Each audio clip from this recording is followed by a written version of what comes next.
Abra sua Bíblia, lá em 1 Reis, capítulo 21, do verso 1 em seguinte.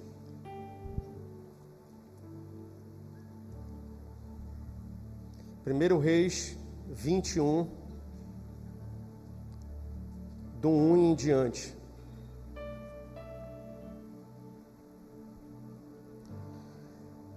Diga assim: a minha quarta-feira, ela não é de cinzas. A minha quarta-feira, ela é da vitória em nome de Jesus. Glória a Deus.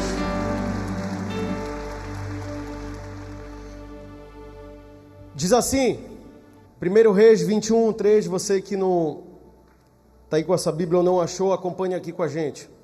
E sucedeu depois destas coisas, tendo Nabote, o Jizreelita, uma vinha que em Jizreel estava junto ao palácio de Acabe, rei de Samaria, que Acabe falou a Nabote, dizendo: dá-me a tua vinha, para que me sirva de horta, pois é vizinha ao pé da minha casa, e te darei por ela outra vinha melhor do que ela. Ou se parecer bem aos teus olhos, dar-te-ei sua valia em dinheiro. Porém Nabote disse a Acabe: guarde-me o Senhor de que eu te dê a herança de meus pais. Digam todos amém. Coloque a mão no seu coração, vamos orar. Senhor Jesus, nós cremos que hoje se apresenta diante de nós uma noite de vitória, Pai. Eu sei que nós chegamos aqui, Deus, e nós temos inúmeros sonhos, planos, projetos, e nós temos colocado cada um deles diante do Senhor, ó Pai. E o desejo do nosso coração é que sim, tenhamos êxito, vitórias. Mas, Senhor, Tu sabes quais são os processos que nós necessitamos. Tu sabes as nossas lutas, Tu sabes as nossas dificuldades. E é por isso que nós descansamos hoje no Senhor, Pai. E te pedimos, fala conosco de uma forma especial, ó Pai. Nós não queremos negociar aquilo que Tu tem nos dado, Deus. E é por isso que nós queremos estar no centro da Tua vontade. Fala conosco de uma forma poderosa, hoje e sempre, em nome de Jesus. Digo amém. O tema dessa mensagem é: custe o que custar, não abra mão da sua herança. Custe o que custar, não abra mão daquilo que Deus tem te dado. Custe o que custar, não negocie as bênçãos e nem a herança que Deus já preparou para você, para sua família e para sua vida. Hoje talvez seja um dia bem propício, é por isso que eu comecei dizendo que a nossa noite, a nossa quarta, não é de uma quarta-feira de cinzas, ela é uma de quarta-feira de vitória. Porque nós cremos no Deus que nós servimos e nós sabemos que dias melhores ainda virão. Eles estão por vir, Deus está preparando. E Ele está nos preparando para ter acesso a esses dias melhores. Só que essa palavra, ela tem tudo a ver com isso, com esse momento. Me preocupa porque tantas pessoas talvez perderam as suas vidas, talvez perderam a sua paz, perderam a sua família, se comprometeram de uma forma que talvez não tenha retorno, que tenha amargurado uma quarta-feira que aparentemente parece sim de cinzas. Mas hoje o Senhor te trouxe aqui para esse local para que a sua vida seja renovada, para que você saia daqui com expectativa. Ainda que isso te custe muito caro, você possa entender que tem situações, heranças, bênçãos de Deus que não devem ser negociadas. E para você entender o contexto dessa palavra que nós acabamos de ler, ela fala sobre um homem chamado Nabote.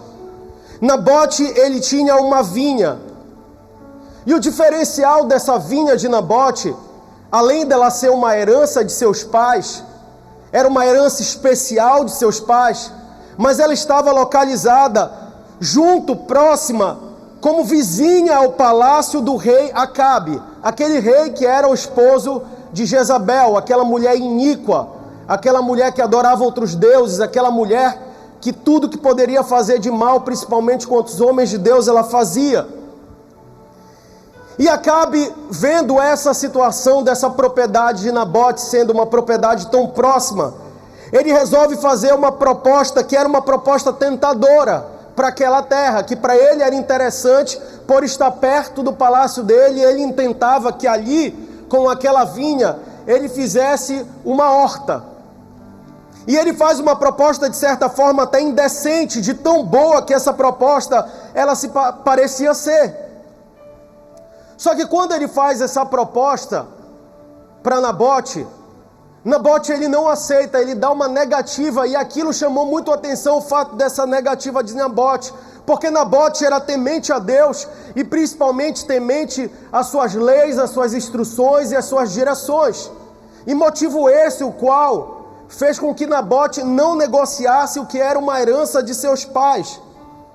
Só que com isso Acabe, que era canoa, porque quem mandava era a sua mulher basicamente, Acabe ele volta para sua casa, ele volta para o palácio, e ele diz a palavra, vira com o rosto para a parede, se apresenta de uma forma amargurada, triste com aquela situação que havia acontecido, e ele inclusive diz a palavra, que ele não queria consumir nenhum alimento, ele não queria comer, ou seja, aquele sentimento de quem está angustiado, triste, amargurado com aquela situação. A sua mulher, Jezabel, olha aquela situação, não era comum, não era normal, e pergunta para ele o que aconteceu, e ele diz, olha, eu intentei comprar a vinha daquele homem, o Nabote, porque ela é importante para mim, eu quero aquela vinha, é junto ao nosso palácio, é vizinha, para mim é agradável, é uma vinha boa, e eu quero usar ela. E é como se ela dissesse, por que você não está com a vinha? Ah, porque ele não quis me vender. E eu ofereci para ele primeiramente a troca por uma outra, que fosse inclusive melhor do que a dele, se ele quisesse. Mas em seguida, eu ofereci a ele dar a quantia que era justa por aquela terra, mas ele não aceitou. E aí Jezabel vira e fala para ele, acaso tu não és governador sobre esse povo? Ou seja, acaso tu não comandas esse povo? Acaso uma palavra tua não seria necessária para dizer para alguém entregar essa vinha? É como se ela dissesse isso. E ele amargurado. E Jezabel, ela só dá um desfecho final nessa situação. Ela fala, pois não, eu vou resolver a situação, a vinha vai ser sua. Ela manda cartas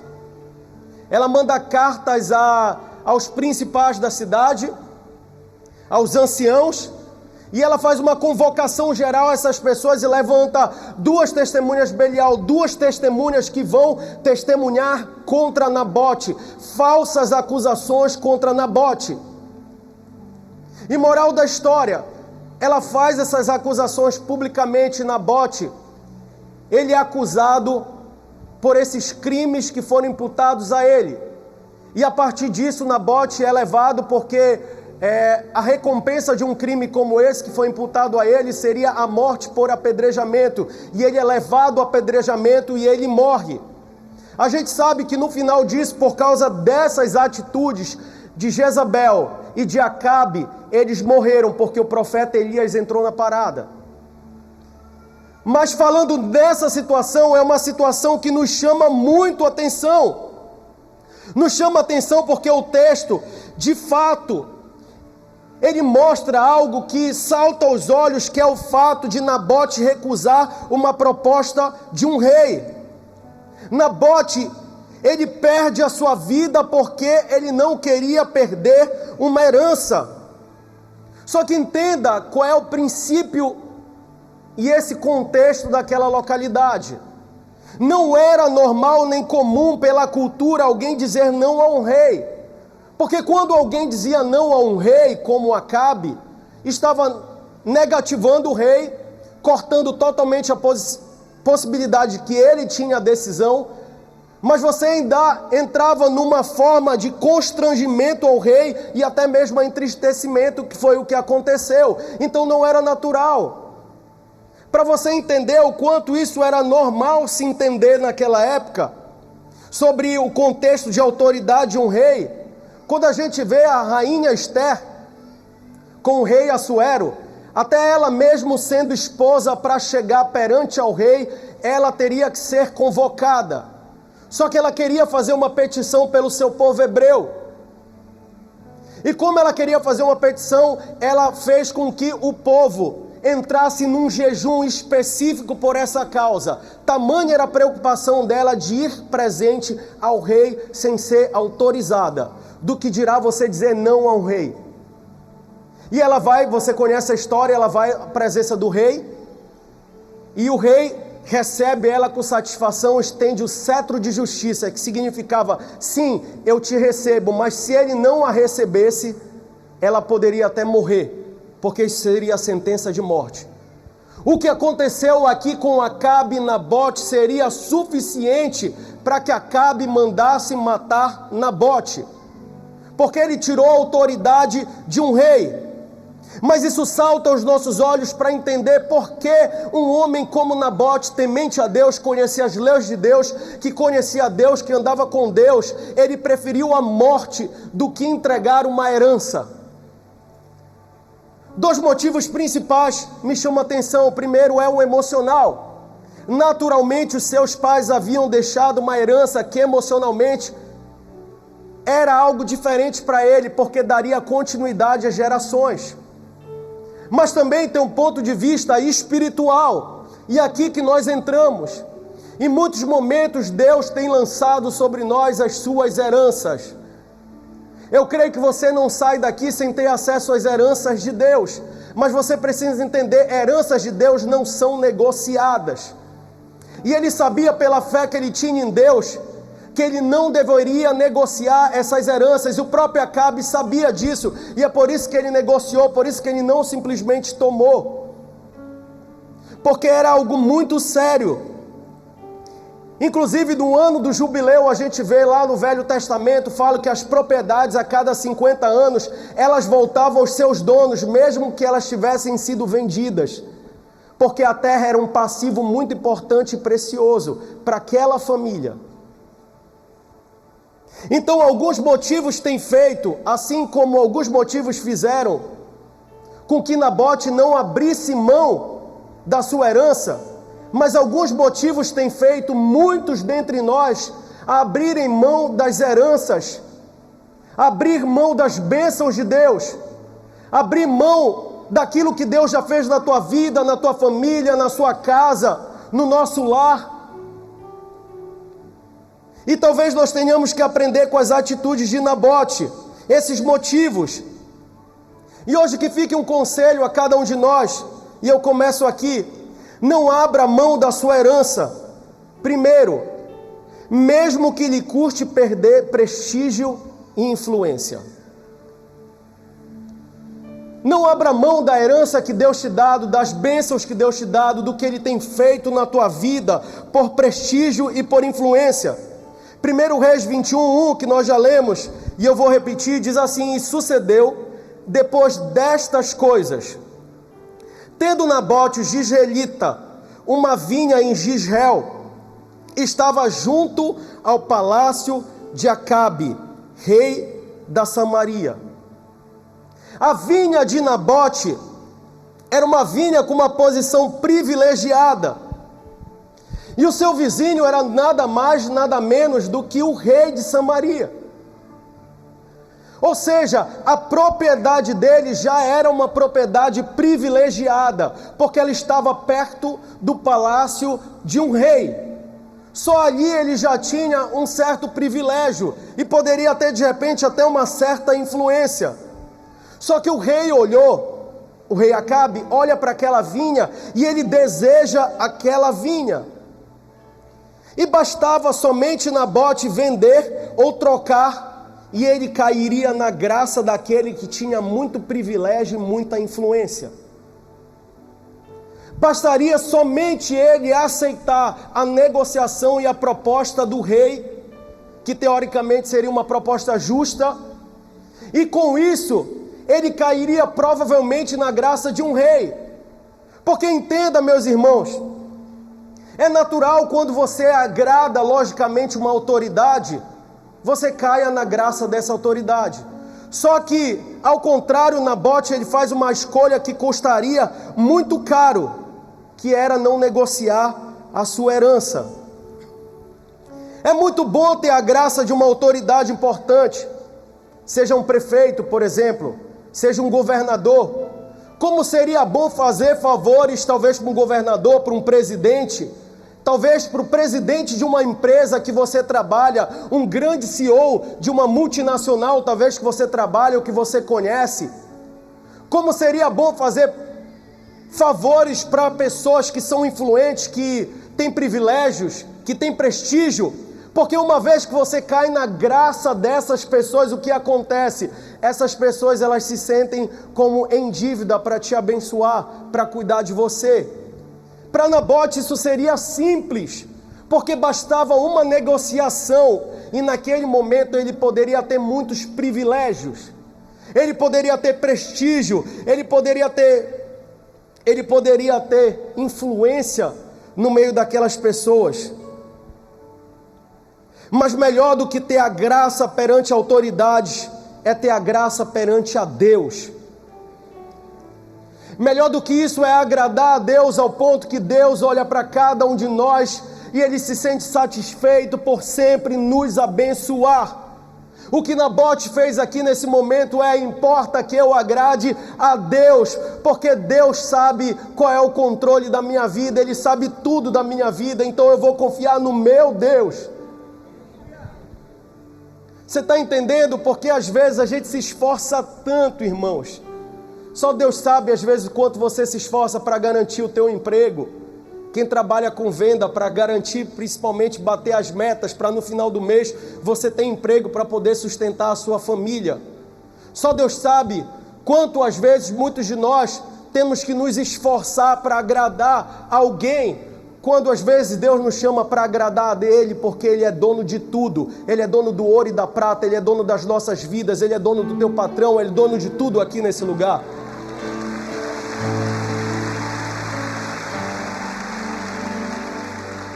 A Bíblia conta a história, já preguei até aqui, há um tempo atrás, sobre Jairo, um dos chefes da sinagoga. Eu amo essa história, sabe por que eu amo essa história?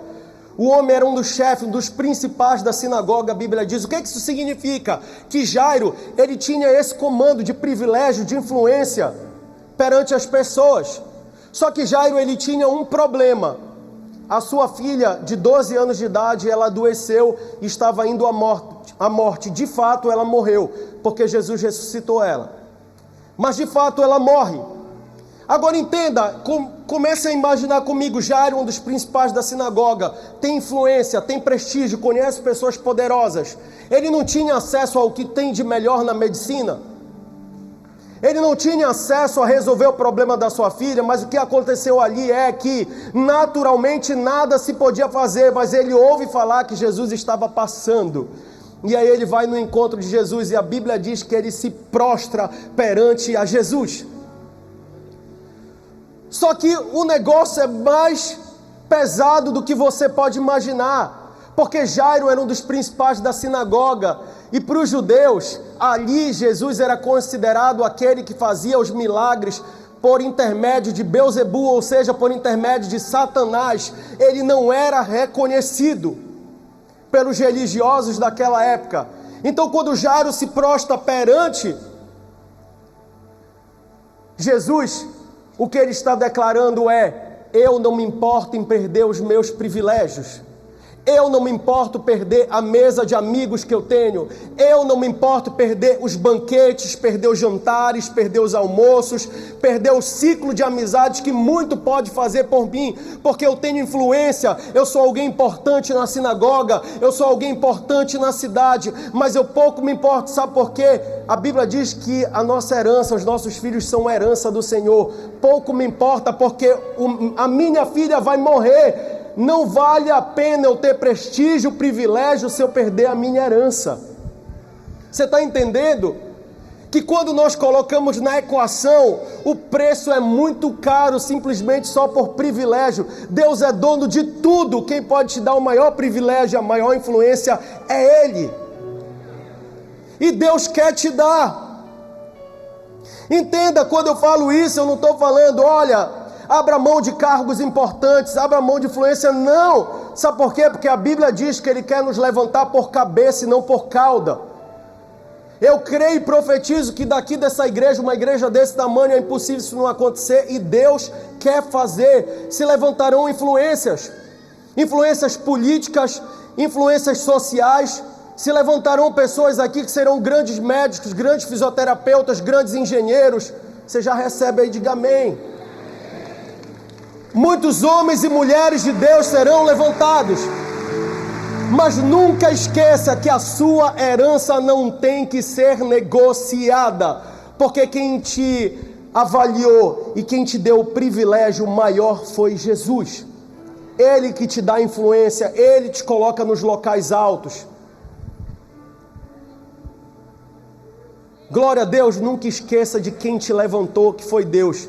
E um dia Deus vai te levantar se você ainda não foi levantado como cabeça. Que talvez você esteja dizendo, mas é muito fácil, olha a minha vida, eu no máximo sou o final da cauda. Mas Deus vai te levantar por cabeça, porque isso é promessa dEle. Só honre ao Senhor de todo o teu coração. E nunca esqueça dEle. Não esqueça de onde Ele te tirou e para onde Ele vai te colocar. Glória a Deus. Número 2. Não abra mão da sua herança, mesmo que lhe custe perder riquezas. E eu quis usar aqui as riquezas, mas eu sei que Deus pode usar diversas áreas para falar hoje aqui com você com essa mesma palavra. Mas riquezas é muito importante nós tratarmos, irmãos. Porque a Bíblia ela trata muito sobre esse assunto, porque esse é um dos grandes males da geração que nós vivemos, esse apego desenfreado ao dinheiro. Pessoas que têm dificuldade de ser generosas. Pessoas que o dinheiro, você não tem dinheiro, às vezes o dinheiro lhe tem. E às vezes nós precisamos ser tocados por Deus de uma forma que Ele mexa no nosso coração e nós venhamos entender o que Ele quer fazer na nossa vida. Vai além de finanças, vai além de dinheiro. Que Ele vai te abençoar, eu creio que Ele vai te abençoar. Claro que eu tenho esse desejo, eu sei que você tem esse desejo, não tem mal nisso. Mas não negocie as suas heranças. 1 Reis 21:2 diz assim: dá-me a tua vinha, para que me sirva de horta, pois está vizinha ao pé da minha casa. E te darei por ela outra vinha melhor, diga assim, melhor do que ela. Ou se parece bem aos teus olhos, dar-te-ei a sua valia em dinheiro. Não há problema nenhum em nós enriquecermos. Quem é que quer enriquecer aí? Diga glória a Deus. Quem é que quer ser pobre aí? É claro que nós queremos enriquecer, irmãos. Claro que nós queremos uma vida melhor para a nossa família. Claro que nós queremos uma possibilidade, nós saímos daqui, a gente falar para a nossa família, pode escolher o restaurante que você quiser. E sexta-feira é o seguinte, a gente vai no aeroporto e a gente vai fazer um sorteio. A primeira cidade do mundo que a gente descobrir, a gente vai comprar uma passagem na mesma hora para lá. Quem não queria fazer isso? É claro que a gente quer uma vida melhor e não tem mal nisso. O problema é quando o desejo de crescimento acelerado, a qualquer custo, lembre, a qualquer custo, encontra uma proposta indecente. É quando um desejo que está fora dos limites de Deus. É quando um desejo que leva a gente para longe do Senhor Jesus, ele encontra alguém que traz uma proposta que é indecente, uma proposta que é irrecusável, uma proposta que aos nossos olhos ela salta e ela diz, você vai mudar de vida agora, de hoje para amanhã, mudou tudo. Só que o grande problema é quando o nosso coração vai junto com as finanças e ele não fica com Deus. Acabe, ele já chega com uma estratégia, que às vezes é a estratégia de muitos compradores. Acabe chega com uma estratégia que é desvalorizar a vinha. Ele desvaloriza o imóvel, ele desvaloriza a terra de Nabote. Ele já chega dizendo assim, tenho uma vinha melhor que essa, tu aceita? Eu tenho uma proposta melhor para você. Eu sei que você gosta da tua herança. Eu sei que tem um chamado de Deus para que a herança, que é a terra, ela não passe entre as tribos. Eu sei que não é agradável que seja vendido a herança. Inclusive no ano de jubileu nem sequer pode ser vendido para ninguém. Eu sei disso, eu entendo esse princípio, mas que tal se eu te oferecer algo melhor do que você tem? Porque a sua não é tão boa quanto a que eu tenho, porque o que eu vou te oferecer é um grande privilégio. Isso é o que o inimigo às vezes faz conosco. Ele nos oferece muitas propostas, aparentemente mais importantes, mais vantajosas, mais vistosas aos olhos, em troca da nossa herança. É o que o inimigo tem feito em muitas casas, muitas famílias. É por isso que eu falei, a gente está falando aqui sobre finanças, recursos, riquezas. Mas a nossa família não é só o nosso maior patrimônio, como é o nosso único patrimônio, porque é a única coisa que você vai levar para a eternidade. Você não vai levar nada do que você constrói aqui. E quantas pessoas, por uma proposta aparentemente mais agradável, têm trocado a segurança, a paz de Deus no seu lar, por destruir a sua família? Às vezes por causa de um final de semana besta, bobo, você está hoje chorando aqui porque tudo mudou na sua casa. Mas Deus trouxe aqui para mudar essa realidade, porque você não pode mais negociar aquilo que Deus já te deu como herança. E aí você começa a imaginar o que Deus está te mostrando aí, que chegou o tempo de parar de negociar o que Ele te deu, porque o inimigo sempre vai chegar apresentando um inferno enfeitado, porque parece que o inferno ele vale mais a pena. É tão agradável. Uma vez um cantor, aquele que fala, deixa a vida me levar, acho que foi ele falou, me livre Deus de eu pegar e ir para o céu. Eu quero ir para o inferno, que lá tem umas diabinhas, e aí a gente pode fazer um pagodinho. Tamanha é a falta de conhecimento da vida em eternidade. Nós estamos sendo preparados por Deus para viver o melhor dessa terra e da vida vindoura. A Bíblia diz que nem olhos viram, nem ouvidos ouviram, nem jamais penetrou no coração do homem o que Ele tem preparado para aqueles que o amam. O que você vive de mais especial e mais perfeito nessa terra não se compara com o que Deus já preparou para você na eternidade. E como nós temos perdido tempo, só que já tem heranças que foram te dadas na mão, bênçãos que Deus já trouxe sobre a sua vida, e às vezes a gente negocia por qualquer coisa que parece ser mais vantajosa. Eu sei que nós queremos muito melhorar de vida. Quem aqui não quer bamburrar do dia para a noite? Quem não quer bamburrar? Sabe o que é bamburrar? É encher o bolso de dinheiro. Quem não quer? Só vou orar por quem quiser. Quem quer? Ah, já muda rápido. Não vou orar por isso não. Pois não vou dizer, o pastor está mentindo no povo. Mas é claro que a gente quer melhorar. Sim, a gente quer melhorar.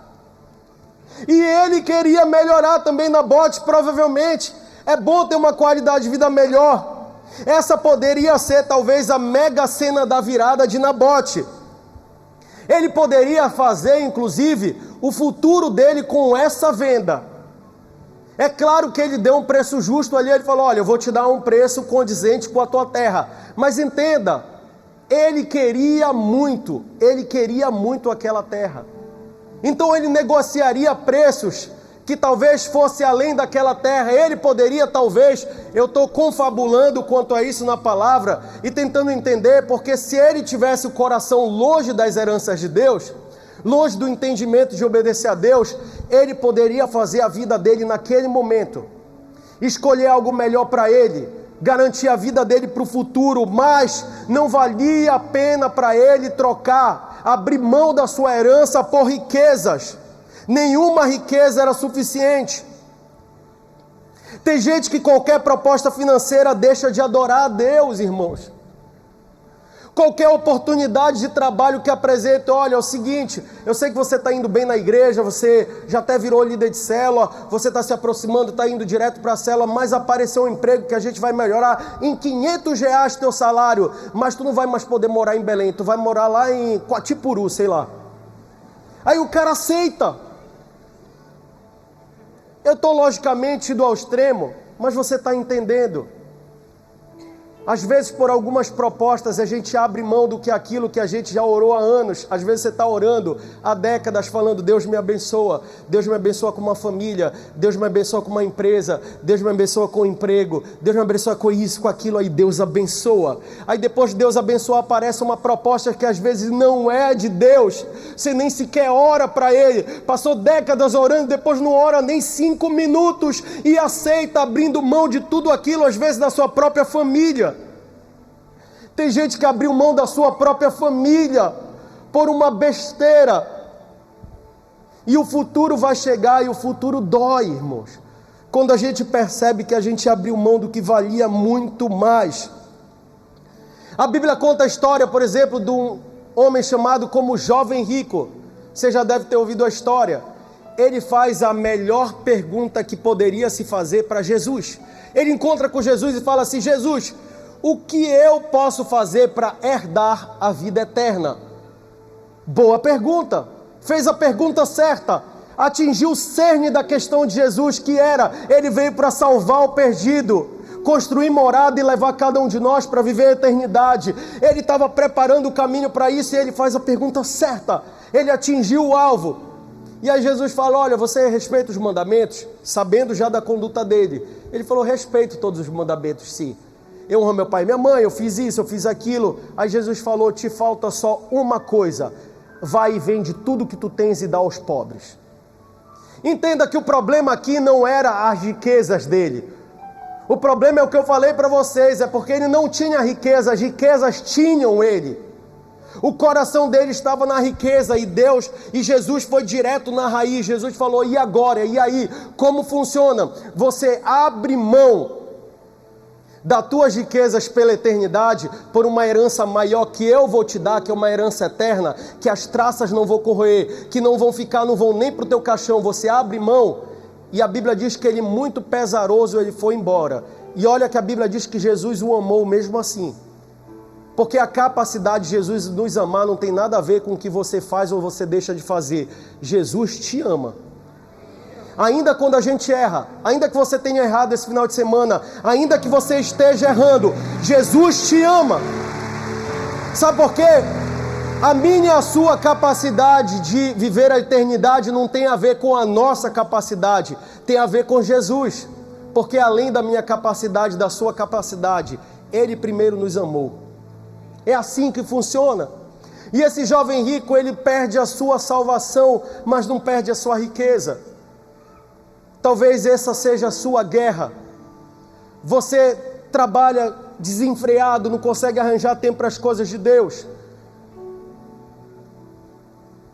E eu creio que Deus está falando com muitas pessoas. Talvez você viva, ou muitos vivam aqui, a síndrome que eu chamo de Judas. Judas, quando chega para vender Jesus, mesmo sabendo o preço de Jesus, sabe o que é interessante? Já estou adiantando, temos tempo. Mas sabe o que é interessante? Quando uma mulher quebra um vaso de alabastro com nardo puro, que custava 300 denários, diz a palavra, algo muito grande, era 1 ano de trabalho basicamente. Ela quebra esse vaso de alabastro e ela despeja sobre Jesus, sobre os pés de Jesus. Alguém se levanta entre os discípulos, e esse era Judas, ele fala, não era melhor pegar isso, vender e dar o dinheiro aos pobres? Porque o coração dele estava nas finanças, não era questão da ocasião em Jesus. Entenda o que eu vou lhe falar. Esse mesmo Judas que agiu dessa forma, ofereceu a Jesus para a morte, para a cruz, e ele faz essa pergunta: o que quereis me dar e eu vos entregarei. Sabe o que significa isso? Me dá qualquer quantia. Foi 30 moedas de prata.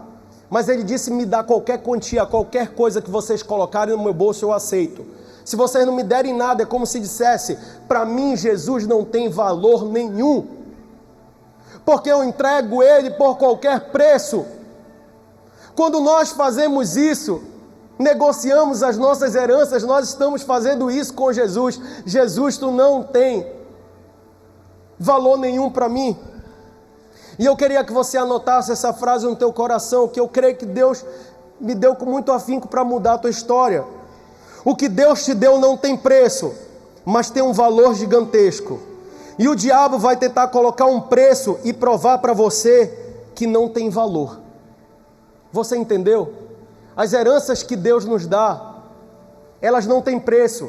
Assim como a vinha de Nabote não tinha uma placa de vende-se, porque ela não tinha preço, ela tinha um valor. Ela tinha um valor sentimental, ela tinha um valor espiritual. Da mesma forma que Deus nos dá algo com valor e não com preço, o inimigo vai tentar te provar que o que você tem um preço sim, e ele pode comprar, porque isso não tem valor nenhum, porque se ele te comprar, ele desvaloriza aquilo que Deus te deu. E você não está aqui hoje para aceitar isso sobre a tua família, sobre o teu futuro, sobre o teu projeto de vida que você orou, e eu creio que Deus até o final desse semestre, ele vai cumprir. Ano passado eu digo, Deus cumpriu quase todo o meu projeto de vida e o da Gabi. Deus agiu de tanta graça, de tanta misericórdia, tanto favor sobre as nossas vidas, e não foi um ano fácil, mas foi um ano que Deus mostrou a sua misericórdia, o seu amor. Ele vai fazer a mesma coisa com você, mas lembre-se, do que Ele te dá tem valor, não tem preço. E número 3, e último, não abra mão da sua herança, mesmo que lhe custe perder a própria vida. Eu sei que isso é forte, eu sei que é estranho te chamar aqui e falar assim, olha, segura a tua herança mesmo que tu tenha que morrer. Eu sei que parece dessa forma, mas olha o que diz no verso 3, porém Nabote disse a Acabe, guarda-me o Senhor, de que eu te dê a herança de meus pais. Nabote, ele sabia que a decisão dele implicaria provavelmente em morte. Ele sabia que negar um pedido do rei necessariamente levaria ele a um ponto de morte. Mas o que ele faz é um cálculo estratégico. O cálculo estratégico dele era que desobedecer a Deus era pior do que morrer. E talvez você me diga, tem algo pior do que morrer? Tem, morrer espiritualmente e viver sem Deus eternamente. Entenda, eu sei que às vezes parece pesado, mas nós precisamos entender. É por isso que o apóstolo Paulo disse, para mim viver é Cristo, porque morrer é lucro. O apóstolo Paulo disse, porque sim, tem coisas piores. É viver tempos muito curtos nessa terra, irmãos. Você já deve ter perdido alguém na tua vida, e que você deve ter olhado a história, e você falou assim, caramba, tão jovem foi aquele meu amigo, aquele meu familiar, viveu tão pouco nessa terra. E você deve ter compartilhado de que a vida é frágil, e às vezes a gente fala, cara, como a vida é frágil, uma pessoa do nada, pá, cai, aquele cantor evangélico daquela vez louvando, infarto, caiu, morreu na mesma hora. E aí você fala, a vida é tão frágil, mas a vida ela não termina nesse local para aqueles que reconhecem Senhor Jesus como seu Senhor e Salvador. Nós temos uma eternidade para viver do lado do Pai.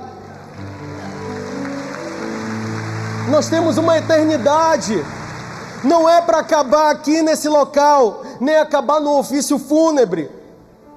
Você tem uma vida eterna. Esse era o cálculo de Nabote. Ele entendeu, eu corro risco de vida, mas eu tenho princípios, eu tenho valores. A salvação, Nabote entendeu, a salvação ela não te custa nada. Mas hoje nos nossos dias nós inclusive temos Jesus. A salvação ela não te custa nada. Eu sei que muitos de nós aprendemos que a salvação vem porque nós fazemos muitos atos de benevolência, nós ajudamos as pessoas, mas não, a Bíblia diz que a salvação é mérito de Deus, ela não vem por obras para que ninguém se glorie, basta eu e vocês aceitarmos a Jesus. é mediante a fé em Cristo Jesus, diz Efésios capítulo 2, versículo 8 e 9, para que ninguém se glorie, ninguém se ache o máximo porque fez algo. A salvação, ela é graça, porque ela é de graça, ela é um presente que Deus deu para mim e para você. Diga amém.